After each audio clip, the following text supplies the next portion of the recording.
Welcome back to another episode of Spectator Sports. I'm Sebastian Fonseca. We have a lot to dive into. But before we start, please like and subscribe. It makes a massive difference in the YouTube algorithm and I greatly appreciate it. So to start, the NBA Finals are now tied 2 games apiece between the Boston Celtics and the Golden State Warriors. The series is heading back over to San Francisco on Monday, and we just saw a masterpiece of a performance from Stephen Curry. And we're going to break down that in detail, but just rewind to the beginning of this series. Stephen has been on a tear just like before in the Western Conference Finals. He made 6 threes to start off the first quarter of the series and had a 21-point first quarter and finished with 34 points in game 1. And unfortunately, though, that performance wasn't really sustained for the rest of the game. He did kind of go cold in the second quarter, regained a little bit. They had that classic Warriors third quarter avalanche, but the Celtics came back with quite the big counterpunch in the fourth quarter of game 1, outscoring the Warriors 40-15. And it started off with Jaylen Brown, and I've been on record being kind of a critic of Jaylen Brown. I just don't think he's been the most consistent player, and even at times I think he can be a little bit overrated. But I mean, this postseason he's really stepped up to the plate, and in this finals, actually, I would say he's arguably been the finals MVP, at least for the Celtics side of things. In the fourth quarter, he entered the game shooting just about 5 out of 16 or something like that. It was a pretty low percentage, under 40%. And he started off with making a 3. He made a jumper and then assisted on a Robert Williams dunk, and that ignited the Celtics run that cut a 10-point deficit just to 5 points, prompting a Warriors timeout. And immediately after that, really, it was really hard for the Warriors to really counter that run. Peyton Pritchard also started to get going. Derek White, who's been phenomenal on the defensive end, not really known for his offensive prowess. I think since the Eastern Conference Finals, he's really stepped up to the plate and making just wide open shots. I think it's time that defenses start respecting at least his jump shot and him being at least somewhat of a capable threat from outside. He's made timely threes when needed. Marcus Smart, who's been hot and cold, definitely chipped in as well. But the biggest one was Al Horford, who ended up being the leading scorer for the Celtics in game 1. Just like in the Bucks series, where in game 4 he came up with, I believe, 29 points or so.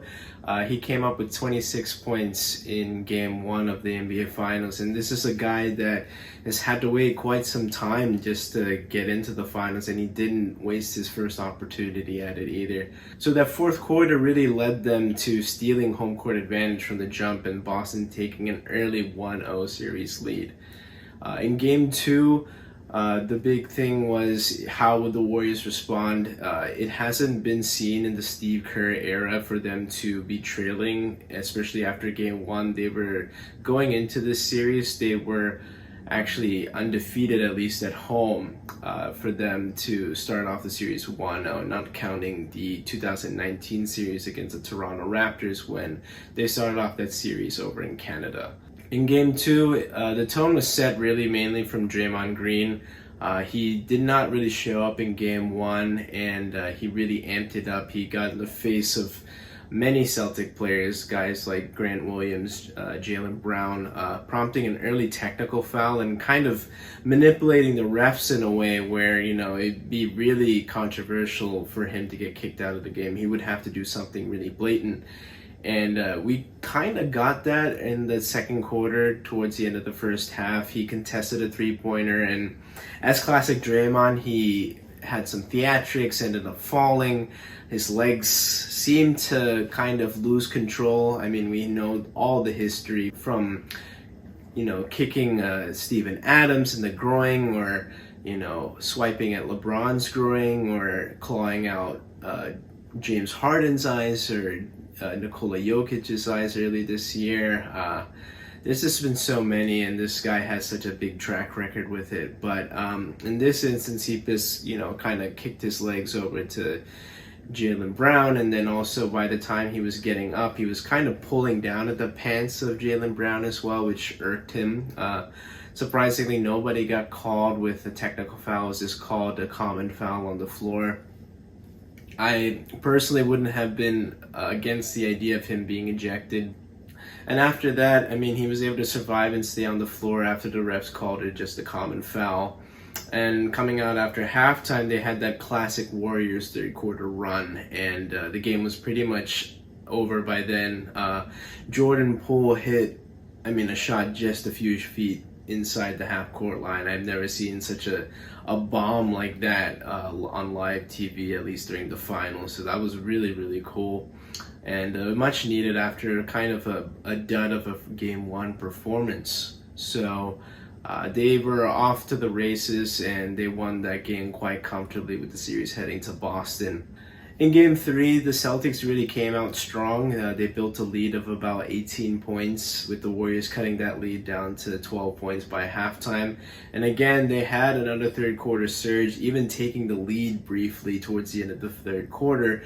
But the thing is, what I've seen with the Warriors is that they've struggled to really close out the quarter strongly, especially when the series was in San Francisco. They would actually start off pretty strong, especially in the first and second quarters, but the end of those quarters, the Celtics would make somewhat of a run to keep that deficit close or even take the lead in certain instances. And the same thing happened in the third quarter of Game 3, where the Celtics were able to respond and take a 4-point lead into the fourth, and they started off very strong in the fourth, starting off on a 9-2 run.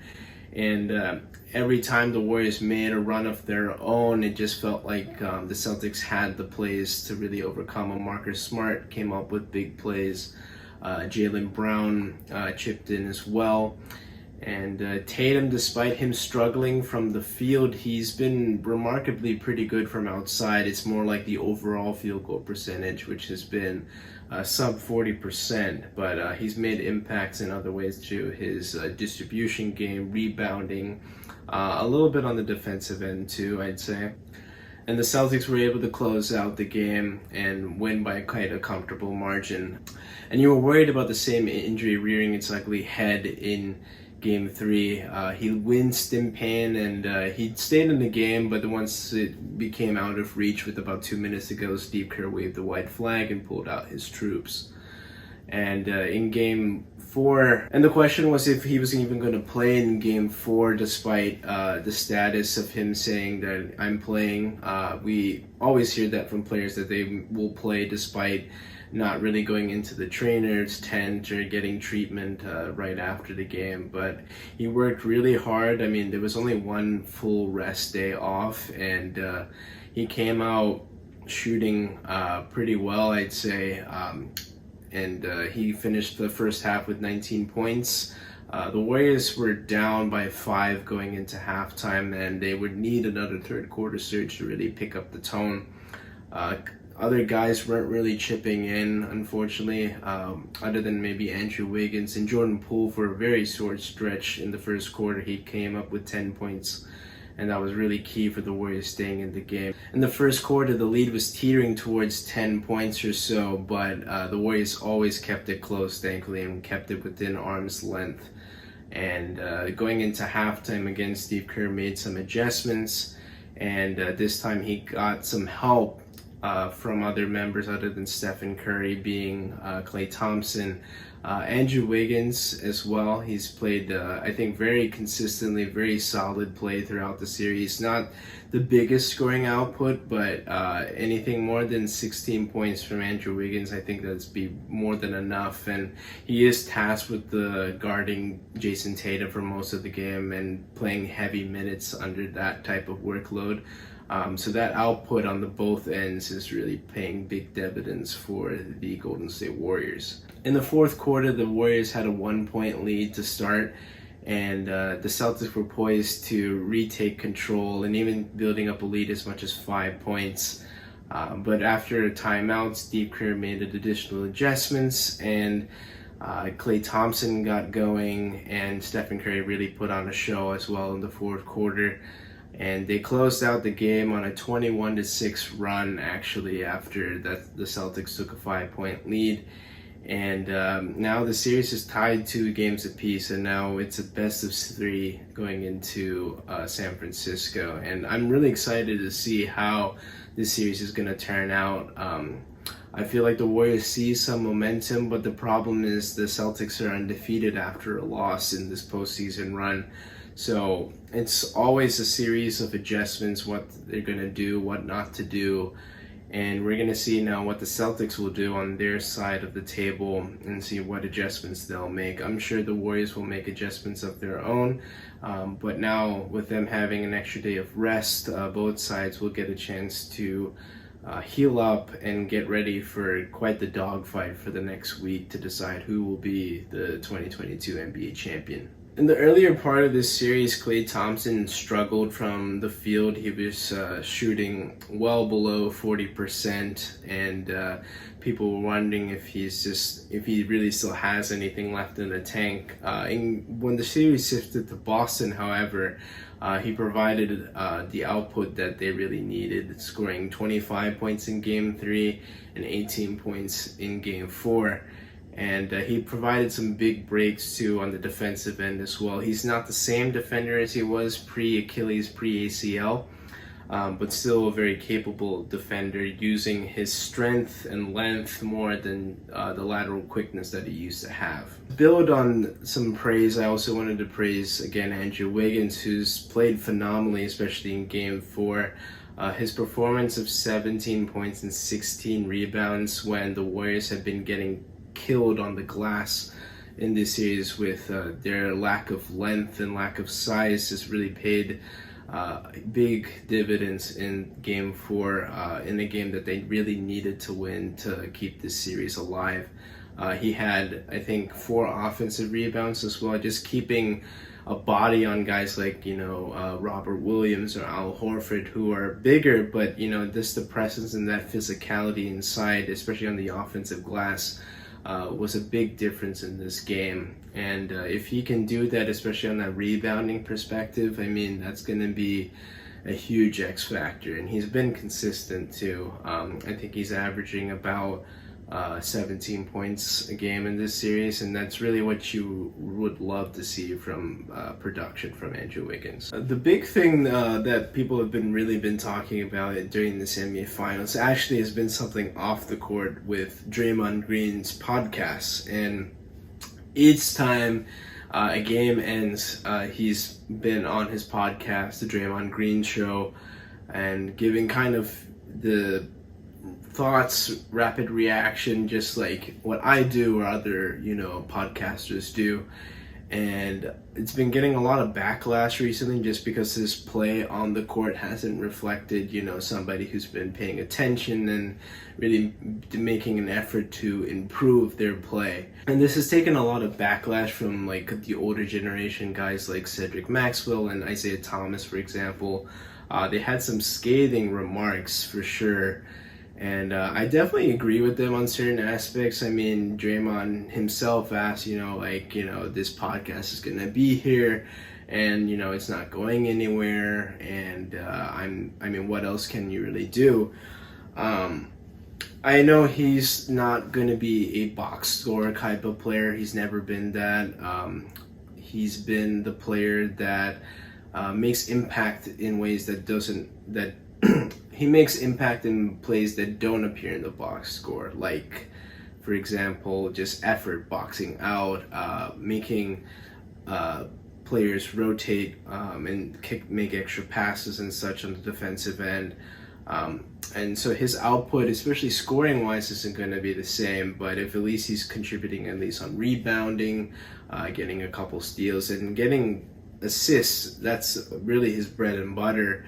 But unfortunately, he hasn't even been doing that. He has, even to this point, through 4 games of this series, he has more fouls than points. And he was in foul trouble in Game 4 as well, where he in the previous 2 out of the 3 games, he actually fouled out. So his play has been inconsistent, and I would agree that this podcast of him producing it and commenting on it has been a new perspective that we'd never seen in the finals. And I think, unfortunately, it's just something that's going to be here. I mean, I think other players may be doing this as well in the future. But I do view it as a distraction for sure. When your play is suffering, the biggest thing is the finals, and this playoff run is what matters. It's the effort you put in. It kind of reflects out to your teammates, and he is a vocal leader. I can remember when LeBron would enter the postseason, he would actually go into what is called 0 dark 30 mode, where he doesn't even utilize his phone. He doesn't use his phone at all. I don't know if he had like a burner, like a kind of a older flip phone kind of deal, but he doesn't use his phone. He just goes dead, goes silent. And that's to really just focus on, the task at hand. I mean, we can talk about him or like Kobe Bryant, who was, his thing was that he would probably sleep about 5 hours of the day and then wake up at 3, go do a workout, then eat, refuel, do another workout, and then do the same thing, eat, refuel, and do another workout. Like 3 hour long workouts, and then really maximize this day. And I can imagine, just with my experience with podcasting and recording, I mean, the show may be about 20-30 minutes long, but then the entire thing with setup and everything probably is like an hour. Production, editing takes multiple hours, and Draymond has people to do that for him, but I do think that is a huge distraction, and he should be focused on getting shots up, looking at film, and just making a commitment, setting an example for his teammates as well.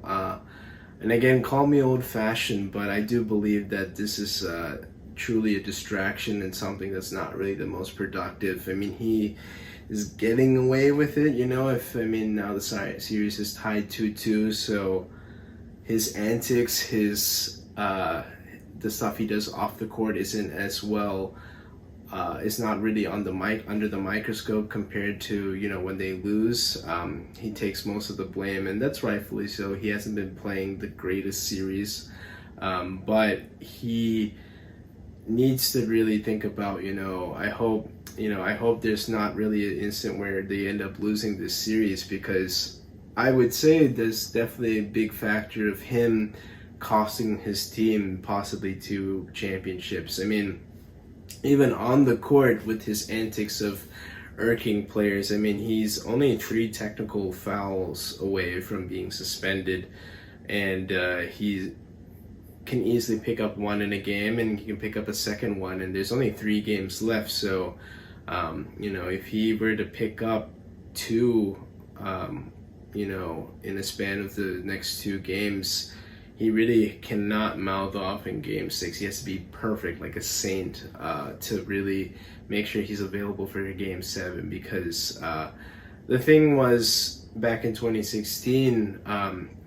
he was suspended for Game 5 due to flagrant foul points. And it wasn't just one isolated instance of him with that incident with LeBron. It was multiple things. It was an accumulation of flagrant foul points. So we could blame him. We could blame the system. I don't think it was necessarily a thing to have somebody suspended for a game in the finals, especially somebody so pivotal. But there are consequences for your actions, and Draymond has had issues with maintaining his emotions and really focusing on staying in the game. I mean, he's had countless ejections, countless technicals, and that's costing his team points, production, and leadership too. I mean, he is the glue, the engine that's really a key cog in this machine, and his presence is really necessary, and he's gonna have to really do something about the offensive side. Today, his shot was, again, clearly evident of being broken, where he missed shot after shot. I mean, these are point-blank layups. It's nothing There's not even anybody. Robert Williams wasn't even in the picture to contest those shots. His only field goal that he made was a putback dunk, and again, Robert Williams, there was no shot blocking presence at the rim, so there's really no excuse to miss a dunk, obviously. So he did provide 8 assists. He did provide some good defensive plays, some offensive rebounding capabilities, but he has to be better. He needs to be a scoring threat as well. Otherwise, you're on offense, you're really just going to sag off of him, and he's going to be essentially the weak link offensively, and then the Celtics can play 4-on-5 essentially and double up somebody. But of course, you have to pay attention to that playmaking ability, which is kind of the more important thing for Draymond's game. But I do agree. I do still think he needs to give up a scoring output as well. For Game 5 now, I do think with the series shifting back to the Chase Arena, it's probably advantage Warriors. They're going to be feeling pretty good about themselves. They got some momentum. But the thing that always trips me up is that this Celtics team just has just so many different matchups to throw. They just get wild production out of random players. They have the matchups still on the wings where they can deploy Jaylen Brown onto Stephen Curry, Marcus Smart onto Stephen Curry, Jarek White onto Stephen Curry. And then the guys who aren't on Stephen Curry, they can go play Klay Thompson or Andrew Wiggins or Jordan Poole.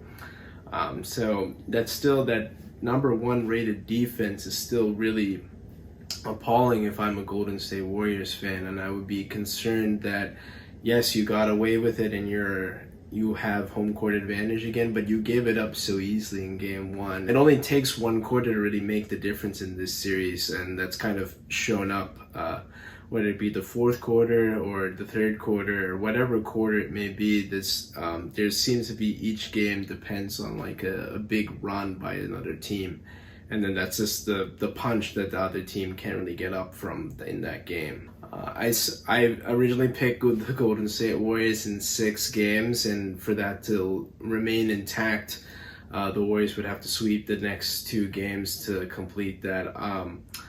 I still think that's still a possibility, but I think there's a good chance the series could go 7, and that would be pretty exciting. That's good TV, good ratings, good for everybody, more basketball for sure. But we'll see what happens. Udoka is really a talented head coach.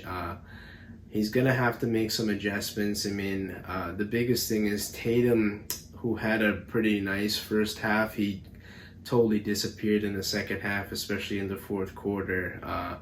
Seems to be driving into the paint and this kind of, he's getting contact. The refereeing was a little bit suspect in Game 4. Steph got hit on 2 3-pointers and still somehow were to make them, but they were definitely clearly fouls, but refs didn't call that. I do think they let some things slide, but it was kind of like an over adjustment or overreaction to the lack of calls earlier, just maybe the softer calls earlier. So we'll see how the refereeing goes moving forward as well as the series draws out. There's been some alarming news that's been developing this week from the NFL regarding DeShaun Watson. He's obviously been under the spectrum and the scope of things for the better part of a year and a half now. Last year, obviously, was the initial allegations of sexual misconduct amongst massage therapists. There's been more cases like that coming out. According to a report from the New York Times, now there are 66 cases against DeShaun Watson, and it's just getting more and more appalling by the day. And the 20 cases originally from last year, it was, I think, plain enough to say that he didn't deserve to play last season. It's hard for the NFL, I guess, in terms of suspending him, legally found to be under any kind of illegal activity. At least there wasn't proven the case was thrown out. Now, do I believe that personally? Absolutely not. I took only a handful for me to, say like, yeah, this is very bad. This is not good for the survivors, or for DeShaun himself. And now with 60 plus women coming forward and shedding light on this very scary and appalling behavior by Watson, I don't think the NFL has any other choice but to suspend him for the 2022 season. This just goes into the domino effects too.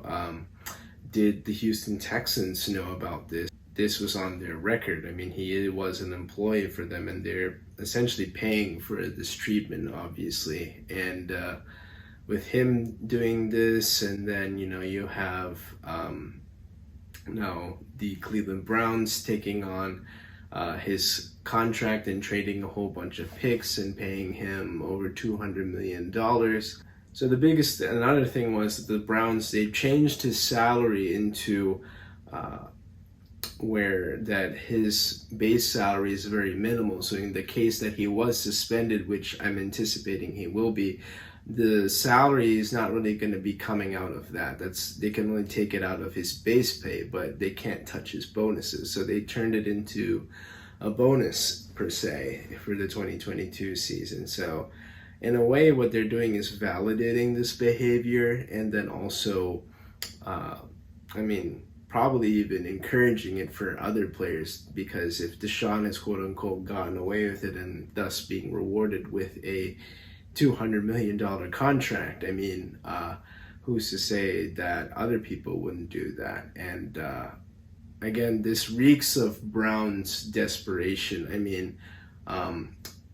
Ever since the Browns have been, back after expansion, they have been desperate to be somewhat of a relevant, respectable franchise, and they haven't. They went 1-31 back-to-back seasons, including an 0-16 season. They decided to not pick Patrick Mahomes. They have had countless screw-ups and mess-ups in their organization, and then picking Baker Mayfield over guys like Lamar Jackson or Josh Allen. This, with the trade for DeShaun Watson and also rewarding him with a $200 million contract, it's just truly reeks of desperation. If the NFL has any type of integrity, I definitely would call on them suspending DeShaun Watson for the entirety of the 2022 NFL season, because this is some behavior that should not be tolerated in the NFL. And the NFL is an organization that should represent class.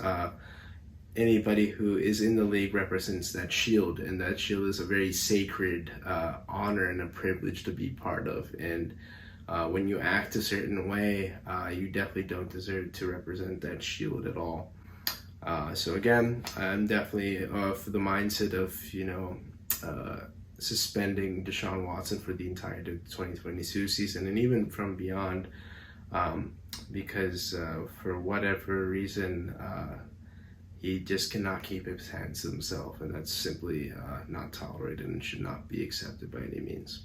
And that's it for this episode of Spectator Sports. Thank you so much for tuning in. As always, like and subscribe, and we're going to come back with another episode with the conclusion of the NBA Finals sometime in the future. Take care.